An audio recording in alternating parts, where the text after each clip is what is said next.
अस्सलामुअलैकुम वरहमतुल्लाहि वबरकातुहू। आप सबका मेरे यूट्यूब चैनल पे वेलकम। आज हम class 10th biology chapter 6 life processes में न्यूट्रिशन इन ह्यूमन बीइंग को जानने से पहले मैं आप लोगों को ये बता दूं कि मैंने अब तक आप लोगों को न्यूट्रिशन इन प्लांट तक पूरा पढ़ा दिया है। आप सब मेरे वीडियो को चेक कर सकते हैं। आज हम इस वीडियो में ह्यूमन डाइजेस्टिव सिस्टम या न्यूट्रिशन इन ह्यूमन बीइंग को जानने की कोशिश करेंगे। उससे पहले अगर आप मेरे चैनल को अब तक सब्सक्राइब नहीं किए हैं तो प्लीज़ मेरे चैनल को सब्सक्राइब कर लें और साथ में बेल आइकन को प्रेस करना पर ज़रूर करें, इसलिए ताकि आप लोग को मेरी जो भी वीडियोस आएंगी अप टू डेट आप लोग को मिलती रहेंगी। तो आज हम न्यूट्रिशन इन ह्यूमन बीइंग में जानेंगे कि ह्यूमन डाइजेस्टिव सिस्टम के दो मेन पार्ट होते हैं। First is alimentary canal and second is digestive gland. इन दोनों को हम आज के इस वीडियो में डिस्कस करने की कोशिश करेंगे। तो पहले मैं बात करती हूँ फर्स्ट पार्ट की, वो है एलिमेंट्री कैनाल। जब हम फूड को अपने माउथ से इंजेस्ट करते हैं तो कुछ आवर्स के लिए फूड का डाइजेस्ट होता है और फाइनली अनडाइजेस्टेड फूड एनस के थ्रू एक्सक्रीट आउट हो जाता है। तो माउथ से एनस तक पूरी कनाल लंबा ऐसा जो ट्यूब जोड़ता है वही हमारा क्या कहलाता है, एलिमेंट्री कैनाल। तो हम लोग कह सकते हैं कि alimentary canal is a long hollow tube from mouth to the anus, as well as it is 8 to 9 meter long in adult person। Means किसी भी एडल्ट पर्सन में एलिमेंट्री कैनाल की लंबाई जो होती है वो 8 से 9 मीटर तक होगी। अब वो एलिमेंट्री कैनाल में कुछ मेन पार्ट्स होते हैं जो डाइजेशन में इन्वॉल्व करते हैं, हेल्प करते हैं। तो फर्स्ट है हमारा mouth. It help in intake of the food. Mouth का क्या काम है, तो वो फूड को क्या करता है, इनटेक करता है, लेता है। जब हम फूड को माउथ में ले लेते हैं तब क्या करते हैं हम लोग, तो टीथ का टर्न आता है। टीथ क्या करता है, it help in grind and break the food. Means जो भी फूड होते हैं उसको ग्राइंड पीसता है और तोड़ता है महीन महीन टुकड़ों में। थर्ड हमारे माउथ में जो होते हैं वो हेल्प करते हैं tongue. What is the functions of the tongue in digestion या डाइजेस्टिव सिस्टम। टंग का क्या काम है न्यूट्रिशन में, तो it helps in tasting as well as rolling the food. Food को क्या करता है, टेस्ट करने में पता चलता है कि वो सावर है या खट्टा है, मीठा है, क्या है, और रोलिंग द फूड, फूड को रोल करने में हेल्प करता है। इसी माउथ में हमें सलेवरी ग्लैंड के बारे में जानना है। जब हम लोग खाना खाते हैं या ऐसे भी हमारे माउथ से एक लार आता रहता है, ठीक है, तो वो लार कहाँ से आता है, तो हमारे माउथ में सलेवरी ग्लैंड पाया जाता है। It produce saliva. Salivary gland क्या प्रोड्यूस करता है, saliva. And saliva contain enzyme salivary amylase. Salivary gland में सलाइवा प्रोड्यूस होता है और वो सलाइवा कौन सा एंजाइम रखता है, तो सलेवरी इमाइलेज। अब ये सलेवरी इमाइलेज का क्या काम है, तो जो भी हम खाना खाते हैं उसमें जो स्टार्च रहता है, कार्बोहाइड्रेट रहता है, उसको क्या कर देता है, break down into simple sugar. यहाँ आप देख सकते हैं कि मैंने एक इक्वेशन के थ्रू लिख दिया है, starch plus salivary amylase arrow sugar. Means क्या है कि स्टार्च जो भी हम लोग खाना खाते हैं उसमें जो स्टार्च प्रेजेंट रहते हैं वो हमारे माउथ में सलेवरी इमाइलेज सलाइवास के थ्रू जो निकलता है लार, वो फूड को, स्टार्च को किस में कन्वर्ट कर देता है, तो वो शुगर में कन्वर्ट कर देता है। यहाँ तक क्लियर बात। अब जो फूड होता है वो हम लोग क्या करते हैं, इनगल्फ, निगलते हैं। तो निगलने के दौरान जो रास्ता माउथ से स्टोमक तक जाता है वो कौन सा रास्ता होता है, ओएसोफेगस। थर्ड कौन सा एलिमेंट्री का पार्ट है, तो ओएसोफेगस। यहाँ ये जानने की ज़रूरत है कि ओएसोफेगस में कोई भी डाइजेशन नहीं होता है, ठीक है। तो इस ओएसोफेगस को हम लोग, it is also known as food pipe. Oesophagus को हम लोग फूड पाइप के नाम से भी जानते हैं, ठीक। It takes the food from mouth to stomach by peristaltic movement. Means कि जो भी खाना, जो भी भोजन माउथ से स्टोमक तक जाता है वो किसके थ्रू, ओएसोफेगस फूड पाइप के थ्रू, पेरिस्टाल्टिक मूवमेंट के थ्रू जाता है।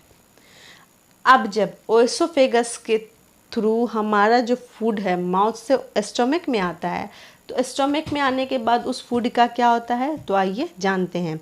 Stomach, it is large organ and it expand when food inter in it. जब हम लोग खाना मुंह में डालें, उसको ग्राइंड किए, देन इनगल्फ किए, तो फूड पाइप के थ्रू जैसे ही स्टोमक में आता है, स्टोमक का साइज़ क्या होता है, वो बढ़ जाता है। और स्टोमक का जो शेप होता है वो जे शेप का होता है। जिस तरह लेटर ABCD पढ़ते हैं जे होता है ना, जस्ट लाइक उसी तरह स्टोमक का, हम ह्यूमन बींग का स्टोमक का भी जे शेप होता है। तो जैसे भी फूड उसमें जाता है तब स्टोमक का साइज़ क्या होता है, बढ़ जाता है। अब स्टोमक में एक ग्लैंड प्रेजेंट होते हैं, उस ग्लैंड को बोलते हैं गैस्ट्रिक ग्लैंड। उसका काम क्या है, तो gastric gland in the stomach release gastric juice. Stomach में जो गैस्ट्रिक ग्लैंड है वो क्या सिक्रीट करते हैं, गैस्ट्रिक जूस। उस गैस्ट्रिक जूस में क्या क्या प्रेजेंट रहते हैं, HCl, पेप्सिन एंड म्यूकस। ये 3 एंजाइम प्रेजेंट रहते हैं, इस 3 प्रेजेंट रहते हैं गैस्ट्रिक जूस में। अब तीनों का क्या हेल्प है डाइजेशन में वो जानेंगे। HCl means hydrochloric acid. अब ये इसका क्या हेल्प करता है डाइजेशन में, तो it helps in kill the harmful and bacteria of food. Means जो भी हम लोग खाना खाते हैं वो स्टमक में गया तो उस भोजन में, उस फूड पे जो भी हार्मफुल बैक्टीरिया या जर्म्स हो अगर प्रेजेंट रहते हैं तो उसको मारने का काम बैक्टीरिया जर्म्स को कौन करता है, तो हमारे स्टमक में जो HCl है वो करता है। दूसरा गैस्ट्रिक जूस जो है वो पेप्सिन, ये क्या करता है, तो it helps in break down the proteins into amino acid. हम लोग खाना जो खाते हैं उसमें अगर प्रोटीन रहा, दाल रहें, अंडे रहें, बटर रहें या दूध रहे, मछली रहे, वो सब प्रोटीन है। वो सब अगर हम लोग खाना लेते हैं तो वो खाना जब हम लोग के स्टमक में जाता है तो वहाँ गैस्ट्रिक जूस में से एक पेप्सिन जो होते हैं वो रिलीज़ होते हैं। अब वो प्रोटीन को किस में कन्वर्ट कर देते हैं, ब्रेक डाउन करते हैं, तो अमाइनो एसिड में। अब इस गैस्ट्रिक जूस में प्रेजेंट रहते हैं म्यूकस। अब चूँकि स्टमक में हाइड्रोक्लोरिक एसिड, ज़्यादा एसिड प्रेजेंट रहता है तो ये हमारे स्टमक के लाइनिंग को नुकसान पहुंचा सकता है, तो इसलिए वहाँ म्यूकस रहता है। म्यूकस का क्या काम है, it helps in protect lining of stomach from acidic HCl।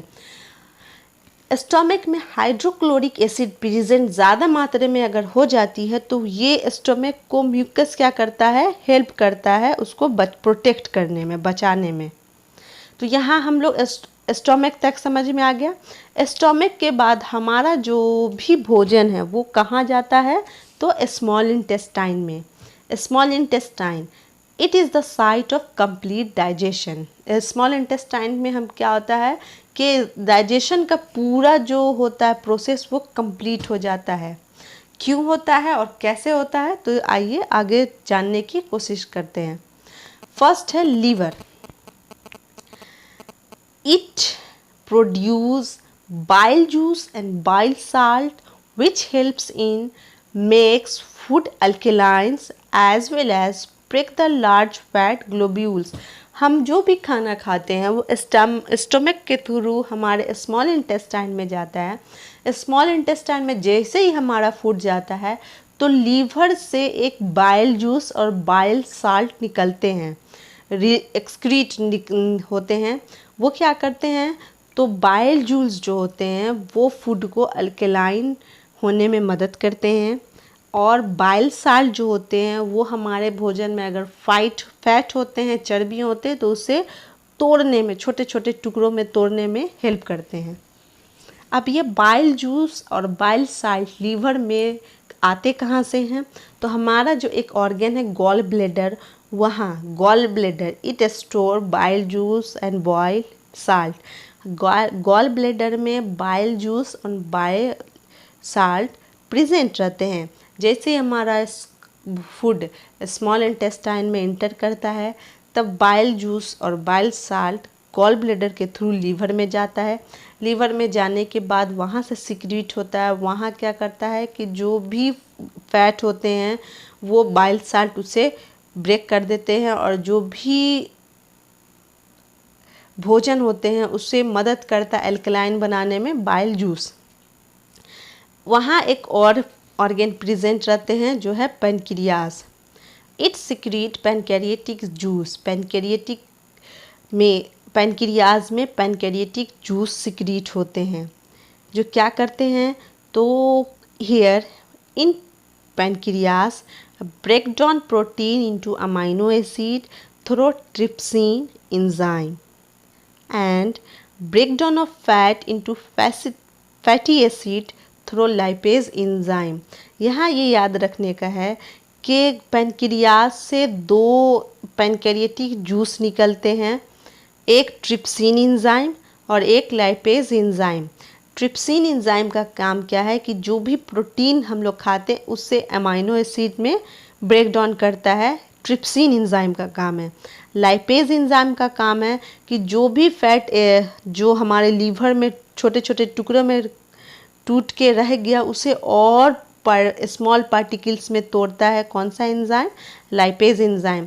तो यहाँ ये याद रखने का है कि लाइपेज एंजाइम जो होता है वो फैट को फैटी एसिड में कन्वर्ट करता है, और जो ट्रिप्सिन एंजाइम है वो प्रोटीन को अमाइनो एसिड में कन्वर्ट करता है। और जो स्टार्च होते हैं वो हमारे माउथ में ही कन्वर्ट हो जाते हैं शुगर में, ग्लूकोज में, अमाइलेज के थ्रू। यहाँ स्मॉल इंटेस्टाइन में ये पूरा प्रोसेस कंप्लीट हो गया, डाइजेशन कंप्लीट हो गया। अब जब डाइजेशन कंप्लीट हुआ तो एब्जॉर्प्शन का काम आता है। तो एब्जॉर्प्शन और in small intestine, in a small intestine a willy finger like projection inside present which helps in supply the blood vesicles, then the blood takes the food to each and every cell of the body।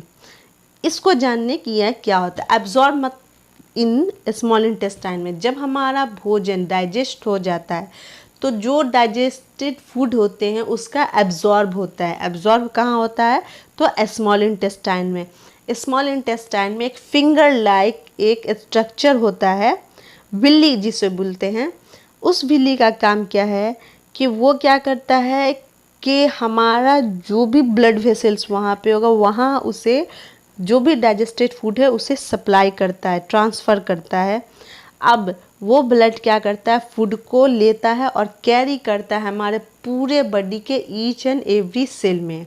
तो ये digestion हमारा यहाँ पूरा complete होता है और cell तक जाता है, तो उससे हमारे सेल को, हमारे बॉडी को एनर्जी रिलीज़ होती है जिससे हम लोग कोई भी काम कर सकते हैं।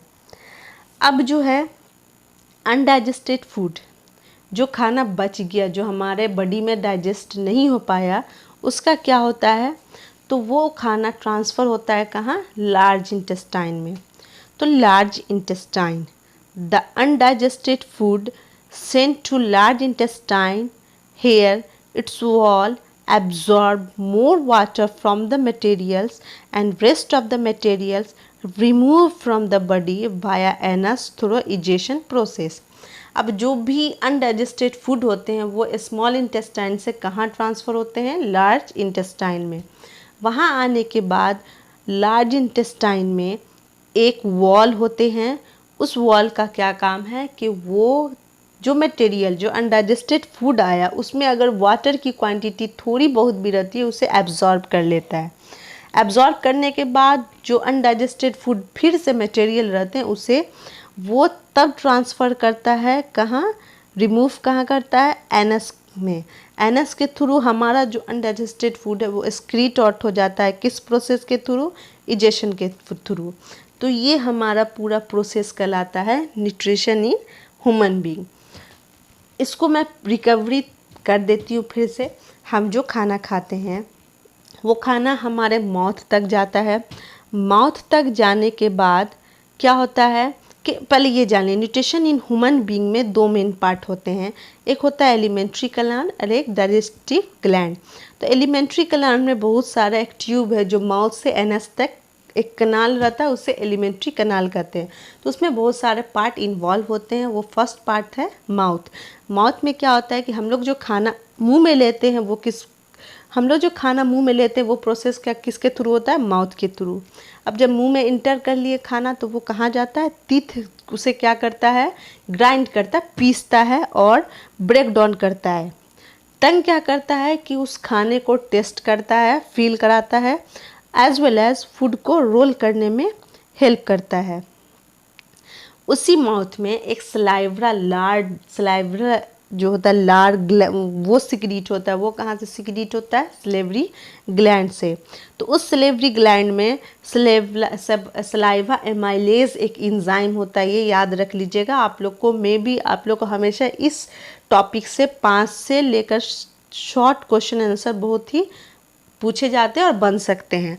तो यहाँ ये याद रखना है कि सलाइवरी ग्लैंड से सलाइवा, ठीक है, एंजाइम प्रोड्यूस होता है। वहाँ से सलाइवरी एमाइलेज निकलता है जिसका काम होता है कार्बोहाइड्रेट को जो स्टार्च के फॉर्म में रहता है उसे शुगर में कन्वर्ट कर देना, ग्लूकोज में कन्वर्ट कर देना। तो ये यहाँ हो गया। अब जब यहाँ इतना काम डाइजेशन का हो जाता है तब हम लोग फूड को इनगल्फ करते हैं। वो इनगल्फ जब हम निगलते हैं तो वो ओएसोफेगस फूड पाइप के थ्रू कहाँ जाता है, तो स्टमक में जाता है। यहाँ फिर से ये याद रख लीजिए कि ओएसोफेगस में कोई भी डाइजेशन हेल्प नहीं करता है।